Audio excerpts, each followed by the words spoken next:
Alright guys, welcome back on the drive to work.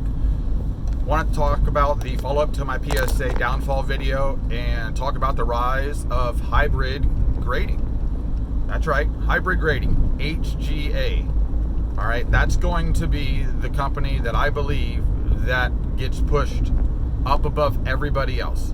And they do digital grading. The only thing they don't grade digitally or by a computer is the surface, because they haven't been able to get that figured out. That's going to be a tough one, because honestly, I don't even see how you could do it. You'd have to input so much card information to a computer and algorithm for it to know where foil's supposed to be and that it's not a scratch and stuff like that. So they're not there on that one yet, but I'm sure they can get there. But it's going to be also interesting to see how other companies try and follow this up by saying they offer some type of digital grading too.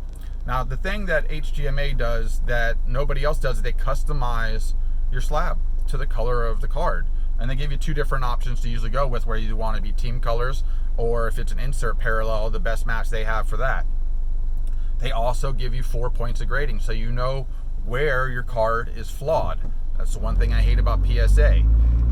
We all see PSA 10s that are off center. And if a PSA 10 is off center, it should not be a PSA 10 in my mind. That should be a 9 or a 9.5 or a 9.8 or whatever. I don't really know.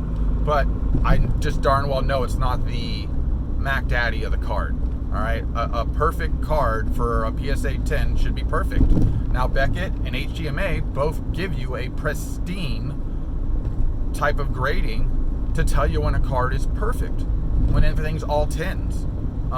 They have their gold and or black label. So HGMA has a gold label, which honestly I don't really like that label. I wish they did a little something different with that one.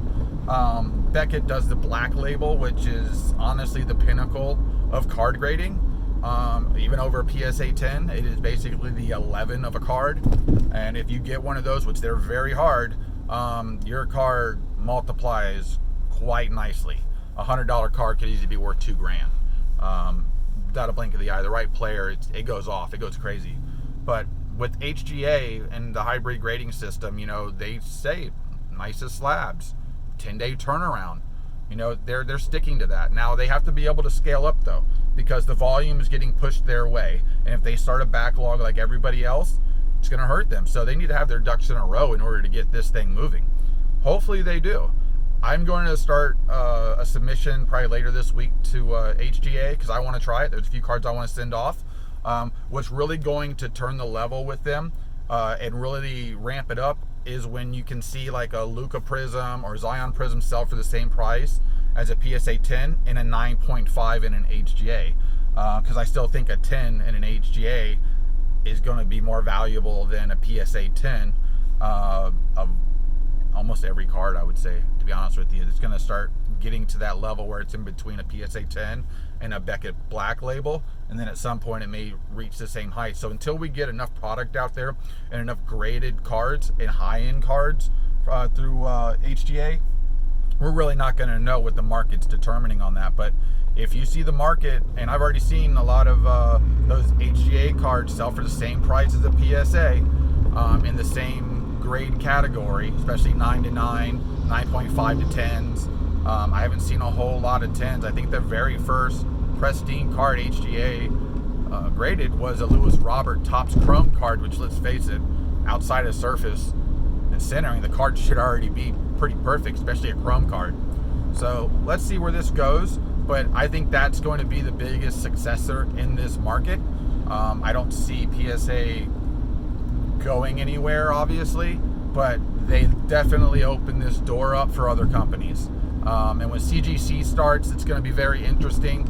I personally don't like that green slab, and HGA has already got that customization, so it's like right now, ooh, we're losing me. Right now, I got to see what that turns out to be. And the other thing is all the slabs being different sizes. I know people like to be organized, and they want everything to fit. So I don't know where that's going to go in the future either, because you're going to have a box for each brand of card, I guess, or do it by player. You know, usually when I get my cards that I have graded, which I've never graded a card, but I've bought graded cards, I obviously keep them in another sleeve wrapped up in order to keep that case from getting scratched up. So it doesn't stack for me anyway after that. but it is what it is. All right, guys, like, subscribe, leave a comment, let me know how you're doing. Thanks.